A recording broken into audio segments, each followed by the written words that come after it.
আমার রাসূল বলছে আবু জাহেল হাতের ভেতরে গিয়ে আমি ঝুঁকে দেখতেছি ভেতরের জিনিস বলবে আমি কে।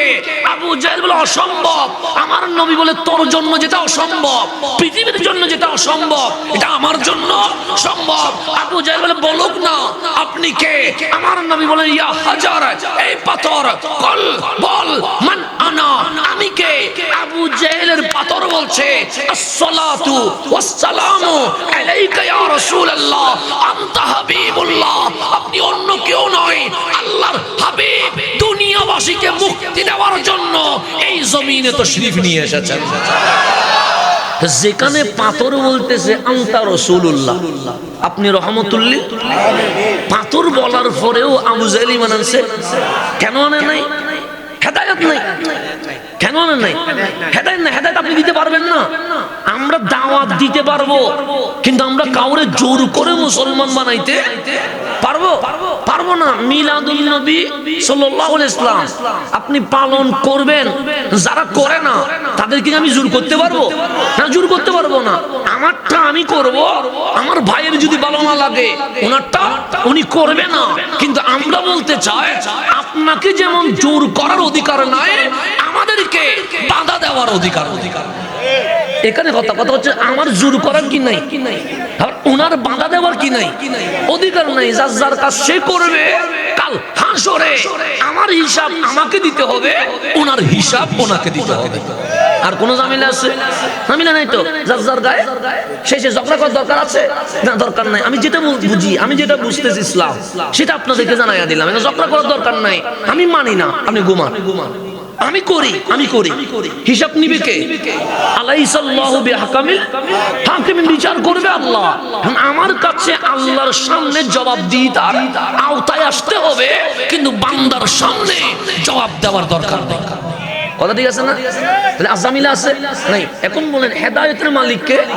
তো আমাকে হাসরের ময়দানে, আপনাকে হাসরের ময়দানে আল্লাহ জিজ্ঞেস করবে, যে বিবেক, যে জ্ঞান, যে নলেজ তোমাকে দিয়েছি, সেই জ্ঞান দিয়ে তুমি কয়জনকে দাওয়াত দিছো?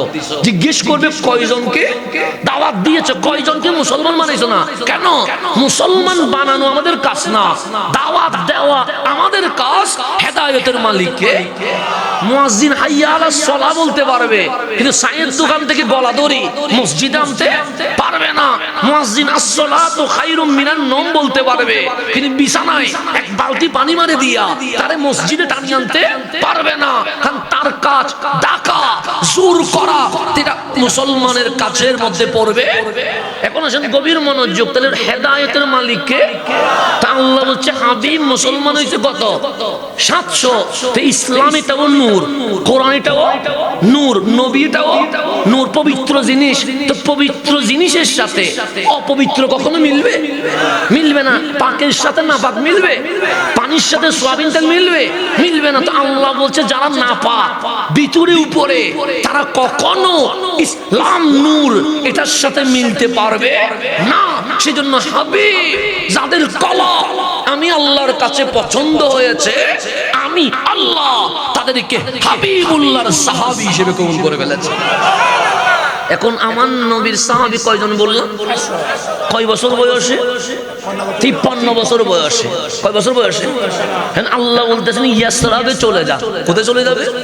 ইয়াসরাবে। এখন এখানে দোকানদার আছে না নাই?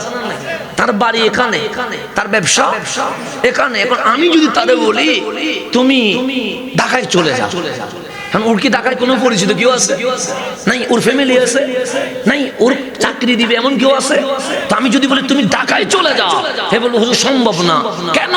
আমার ফ্যামিলিও এখানে, আমার বাড়িও এখানে, আমার সমাজও এখানে, আমার রিজিক যেটা ব্যবসা সেটাও এখানে। ঢাকায় আমি কাউরে চিনি না, আমি যেতে পারবো না। আর আমার রাসূল 700 জন সাহাবীকে ডেকে বলছে আল্লাহর আদেশ ইয়াসরাবে যেতে হবে, আমি নবী হুকুম করতেছি ইয়াসরাবে চলে যাও। এই চলে যাও বলতে দেরি 700 সাহাবী দুই হাত তুলে বলছে গাড়ি লাগবে না, বাড়ি লাগবে না, পরিবার লাগবে না, সমাজ লাগবে না, চাকরি লাগবে না, ইয়াসরাবে কোনো আত্মীয় নাই, স্বজন নাই, কিছুই নাই। সাহাবায়ে کرام বলছে দুনিয়া লাগবে না, আমাদের রাসূল লাগবে। আমরা নবীর জন্য মক্কা ছেড়ে ইয়াসরাবে যেতে প্রস্তুত হয়ে গেছে। রাসূলের ভালোবাসায় সবাই কি হয়ে গেছে, অথচ ইয়াসরাবে তাদের পরিচিত কেউ আমি কি খাবো এটা জানে না, কার ঘরে বসবো এটা জানে না, কোথায় গিয়ে আশ্রয় নিব জানে না, কোথায় গিয়ে চাকরি করব এটা জানে। শুধু রাসূল বলছে আমি ইয়াসরাবে যাব, তার আগে তোমরা চলে যাও। কেন? আমার সাহাবীকে বিপদে ফেলে আমি নবী যাব না, আগে আমার সাহাবী যাবে এরপর আমি আসব, যাতে আমার সাহাবী কোনো বিপদে না পড়ে। একজন সাহাবী বলে নাই ইয়া রাসূলুল্লাহ আমার ঘর এখানে, আমার চাকরি এখানে, আমার বিটা এখানে, আমি এখানেই থাকবো, বলে নাই। 700 সাহাবী মাথা নত করে বলছে কোনো কিছুই লাগবে না, রাসূল যেখানে আমরা যাব সেখানে। 53 বছর বয়স, কত বছর বয়স? 53 বছর বয়স। ইয়াসরাবের মধ্যে ওরা নবী দেখে নাই। কি দেখেন নাই? আপনি যে মাহফিল করতেছেন নবী দেখছেন? দেখেন না, কিন্তু এরপরও আপনি ঈদে মিলাদুন নবী করেন, নবী দেখেন নাই। আপনি এরপরও বলতেছেন নারে ইয়া রাসূলুল্লাহ, ইয়া রাসূলুল্লাহ, নবী দেখছেন? দেখেন নাই। এরপরও আপনি বলছেন আল্লাহুম্মা সাল্লি আলা, নবী দেখছেন? দেখেন নাই।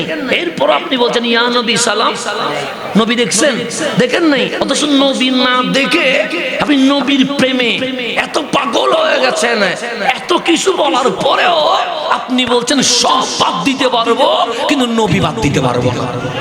কথা ঠিক না? এটা হচ্ছে বিশ্বাস, ইয়াকিন, তাকিদা, এটা ঈমান। আমরা ভিতরে রাখছি নবী দেখি নাই, কথা ঠিক, কিন্তু আমরা জানের চেয়ে বেশি কাকে ভালোবাসবো? নবীকে দেখে না না দেখে। তো আজকে যেমন আপনি না দেখে পাগল হয়ে গেছেন, ইয়াসরাবের মানুষ নবী দেখে নাই কিন্তু আমার নবীর জন্য তারা পাগল পারা হয়ে গেছে।